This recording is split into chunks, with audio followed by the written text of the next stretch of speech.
In 2016, approximately 3 million Nigerians lost an almost 18 billion naira to something that was supposed to help them.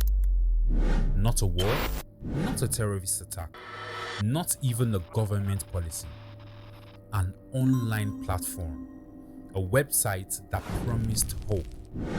And for a few short months, millions of Nigerians believed they had finally discovered a way out of suffering. The platform was called MMM Global. And what happened next became one of Nigeria's most shocking financial manias in the country's history. To understand why MMM exploded the way it did, you first have to understand Nigeria in 2016. The country was struggling real hard. The economy had entered a recession.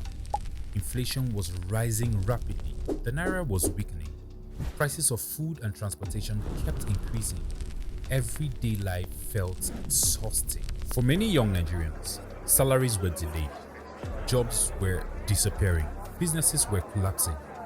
People were desperate for something that could bring quick financial relief. Then MMM appeared.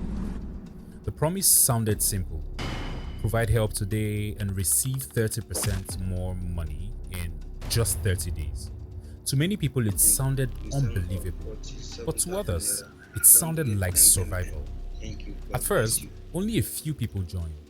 Friends invited friends, church members told each other, students shared testimonies online, and suddenly, social media exploded. WhatsApp statuses were filled with screenshots of payments received.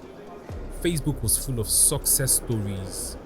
People proudly claimed MMM had changed their lives. Some used it to pay school fees, others used it for rent. A few even quit their jobs because they believed the platform would keep paying forever. The movement became almost emotional. Members called themselves Mavrodians. They used slogans like, "Together we can change the world." In fact, anyone who dare questioned MMM was mocked. If you don't join now, you hate progress. You are just scared. You don't understand opportunities. And slowly, greed mixed with desperation. People began investing bigger amounts. Some sold properties, some borrowed loans. Some others even used their entire life savings. Families began to pressure each other to join before it was too late. But behind all the excitement, there was one major problem. MMM was never creating real wealth. No products, no services, no actual investment. In fact, the monies paid to old members were simply coming from new members joining the system. And systems like that can only survive for so long. Then came December 2016, the month many Nigerians would never forget in a hurry. Without warning, MMM announced it was freezing withdrawals. Panic spread instantly. People rushed online trying to get answers.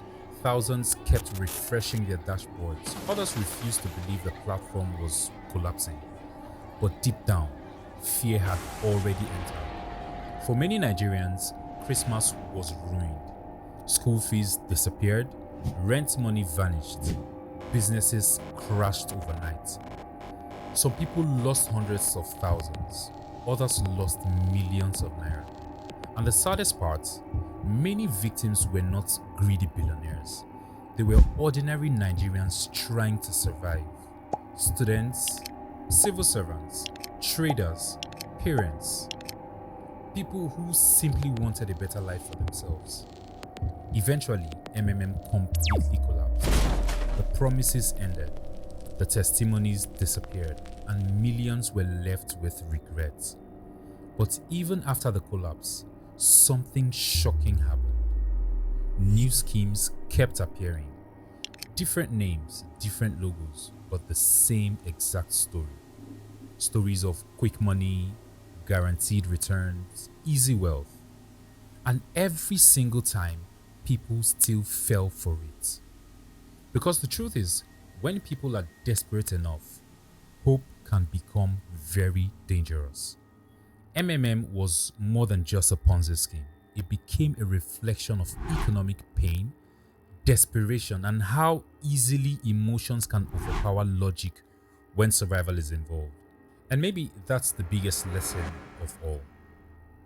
If something promises massive profits with little or no real work, somebody eventually pays the price. And in schemes like MMM, the last people in are usually the ones left broken.